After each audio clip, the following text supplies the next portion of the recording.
Так, келесі видеомызда біз келесі комбинаторикалық есеп шығарамыз. Бұл өте қызықты есеп.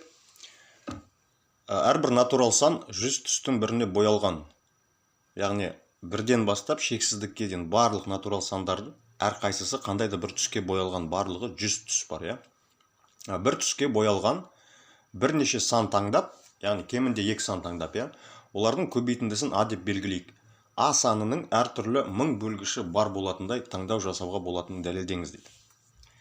Яғни бір түске боялған бірнеше сан таңдау керек, оларды бір-біріне көбейту керек, және олардың бөлгіштерінің саны 1000-ға тең болу керек. Түсінікті. Бөлгіштерінің саны деген не нәрсе? Мысалы, 12 деген санды алайық, иә. Мысалы, 12 деген санның бөлгіштері қандай? 12 1-ге бөлінеді, 2-ге бөлінеді, 3-ге бөлінеді, 4-ге бөлінеді, 6-ға және 12-нің өзіне бөлінеді.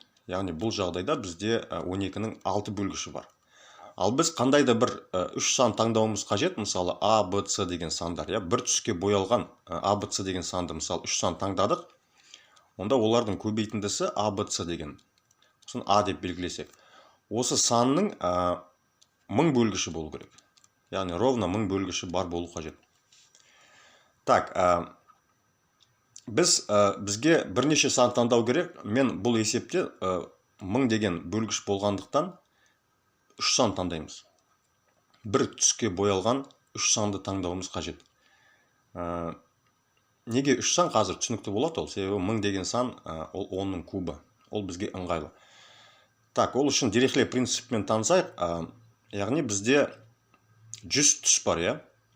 Осы 100 түсті 100 коробка деп есептейік. Так, Дирихле принципін көбісіңіз білуіңіз қажет. Мысалы, бізде осында 100 коробка бар. Қорап. Номер 1, номер 2, номер 3, номер 100. Так, онда 2 көбейтілген 100 қосылған 1. Яғни 201 санды алып, осы қораптарға салып шығайық. Онда қандай да бір қораптың ішінде 3 сан табылады. Түсінікті, яғни 201 қоянды 100 қорапқа, 100 клеткаға, торға орналастыратын болса, қандай да бір торда кемінде 3 сан табылады. Кемінде.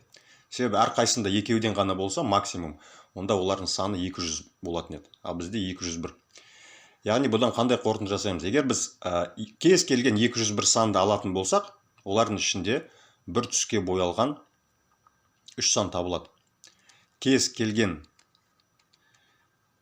бұл қарапайым тұжырым, яғни кез келген 201 санның арасында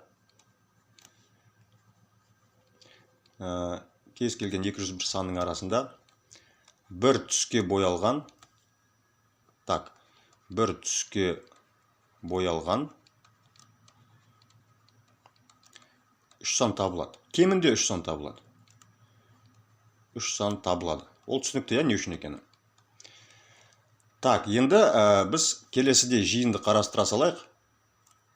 Мысалы, 201 жай санды алайық. 201 жай сан.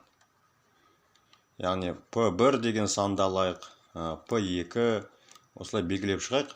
Кез келген 201 жай санды алып шығайық. Бізде сандар шексіз болғандықтан, натурал сандар, онда біз келесі жиынды қарастырайық. Мысалы, S деген жиынды қарастырайық.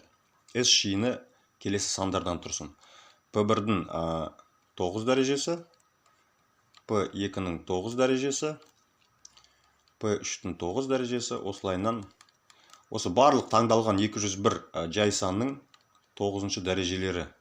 Осы жиынды қарастырайық. Бұл жиында 201 сан бар. Дирихле принципі бойынша оның ішінде қандай да бір 3 санның түсі бірдей. Мысалы, қызыл түсті болсын, иә. Мысалы, қызыл түсті 3 сан табылсын. Ол сандар мыналар деп былай деп белгілеп қояйық. Мысалы, PK деген сан 9 дәрежесі, PM деген сан 9 дәрежесі, және PN деген сан болсын, 9-шы дәреже. Онда А саны бізде неге тең болады? Осы 3 санның көбейтіндісіне тең болады, иә. PK-ның 9 дәрежесі, PM-ның 9 дәрежесі, және PN-ның 9 дәрежесі. Онда белгілі формула бойынша олардың бөлгіштерінің саны дәреже көрсеткіштері қосылған 1. Яғни 9 қосылған 1, көбейту 9 қосылған 1, көбейту 9 қосылған 1. Яғни 10-ның кубы болады. оның кубы бізде 1000-ға тең, яғни бөлгіштердің саны 1000-ға тең. Есеп дәлелденді. Егер түсінікті болса, онда видеоға лайк басып кетіп ұмытпаңыздар.